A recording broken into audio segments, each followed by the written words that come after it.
सामने वाला भी देख के बात करता है, उसे भी पता है कौन फंस जाएगा, उसी से बात करता है। बाजार में निकलो और बेचने वाले खड़े होते हैं, वो अच्छे से जानते हैं किस पर आक्रमण करना है। पूरा परिवार आगे निकल जाएगा। उसके बाद बहन जी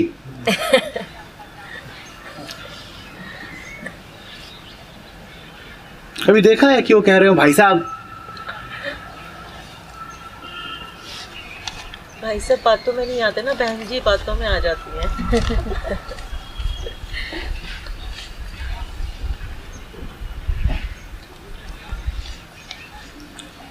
ये शिकायत करने से पहले कि दूसरे हावी होने की चेष्टा करते हैं, मुझे ये बताओ कि उनको ये लगा कैसे कि वो हावी हो सकते हैं। उनकी भी नज़र पारखी है, वो भी जीवन देखते हैं तुम्हारा। वो जब देखते हैं कि कमज़ोरी है तुम में, तभी वो उस कमज़ोरी का लाभ उठाना चाहते हैं। उनकी बात करो ही मत, अपनी बात करो। कमज़ोरी है क्यों?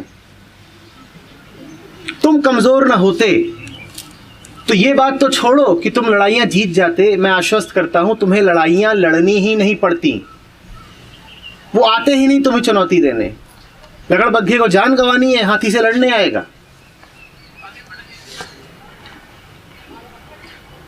लोग आते हैं, घर परिवार से बड़ा दबाव पड़ रहा है, ये कर लीजिए वो कर लीजिए। भाई घर तो मेरा भी है, परिवार तो मेरा भी है, अब मेरे भी रिश्ते हैं और गहरे रिश्ते हैं। मेरे घर वाले तो कभी नहीं आते मुझ पे दबाव बनाने, ना आज आए ना कभी और आए। तुम्हारे ही घर वाले क्यों चले आते हैं तुम पे दबाव बनाने? निश्चित रूप से उन्हें दिखता है कि तुम दब जाओगे।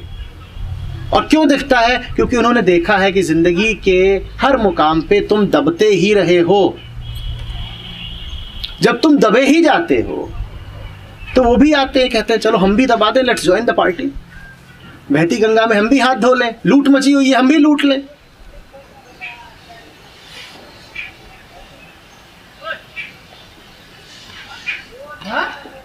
जो लुटने को तैयार ही हो उसे कोई क्यों न लूटे, जो दबने को तैयार ही हो उसे क्यों न दबाया जाए।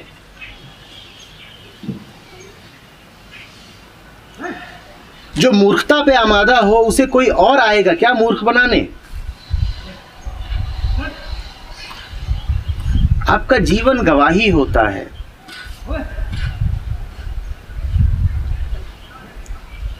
बातचीत से, तर्क से सिद्ध नहीं करना पड़ता।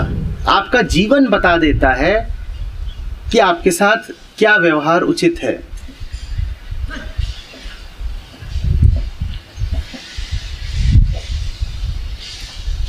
बार बार ये शिकायत मत करो कि जगत मेरे साथ उचित व्यवहार नहीं करता। आपको वही व्यवहार मिल रहा है आप जिसके अधिकारी हो।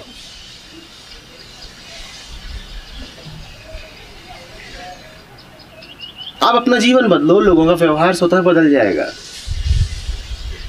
और फिर भी यदि नहीं बदलता, कोई लकड़बग्घा अगर एकदम ही पगला गया है, आता है हाथी के आगे, तो वो फिर ठीक है भाई, कभी कभी प्रदर्शित कर देना चाहिए कि हाथी हाथी है। पर उसकी जरूरत 100 में से एक बार पड़ेगी जब कोई लकड़बग्घा बिल्कुल ही पगला जाएगा। आमतौर पे कोई इतना पागल होता नहीं।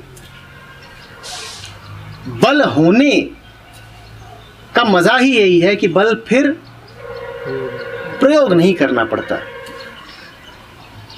और निर्बल होने की विडंबना ही यही है कि आपको बल बहुत प्रयोग करना पड़ेगा और बल आपके पास होगा नहीं, और जरूरत पग पग पे पड़ेगी बल के प्रयोग की, कि पूरी दुनिया लगी होगी आपको नोचने खसोटने में। आपको बल चाहिए होगा और बल है नहीं।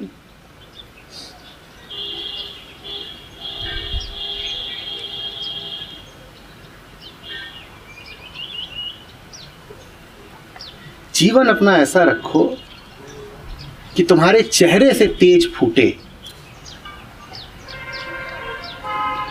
वाणी तुम्हारी ऐसी हो कि व्यर्थ बातचीत बहुत देर तक चल ही ना पाए। कोई आए तुम्हारे पास और उल जलूल बात शुरू करे और तुम बस एक नज़र कर दो उसकी ओर और उसकी आवाज़ गले में ही रुक जाए।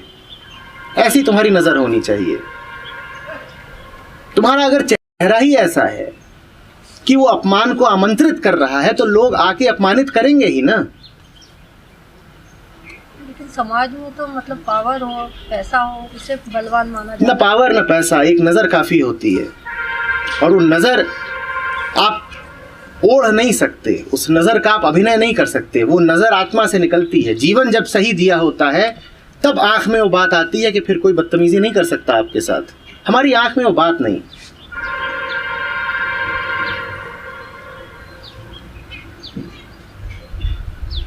हमारी आवाज में वो जोर नहीं, हमारी आवाज तो कांप जाती है, थरथरा जाती है। हमारे चेहरे पर वो स्थिरता नहीं। हम पर तो कोई दबाव डालता है तो हम हिल जाते हैं, कंपित।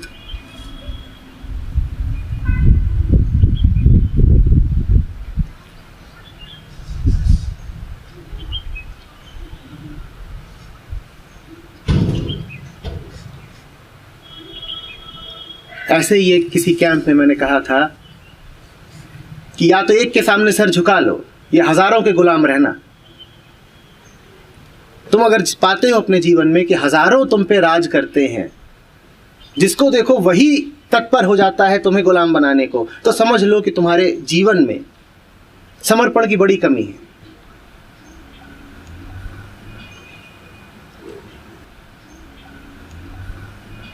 जो एकमेव धर्म है वो अनुपस्थित है तुम्हारे जीवन से, इसीलिए दुनिया तुम पे राज कर रही है।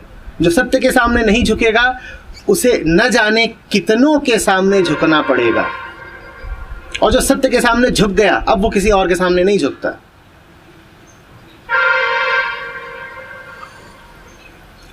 जिसने एक जगह सर झुका दिया उसका सर अब और कहीं नहीं झुकेगा। तुम्हारे सर को यदि बार बार झुकना पड़ता है तो जान लो कि जहां झुकना चाहिए था वहां नहीं झुका है।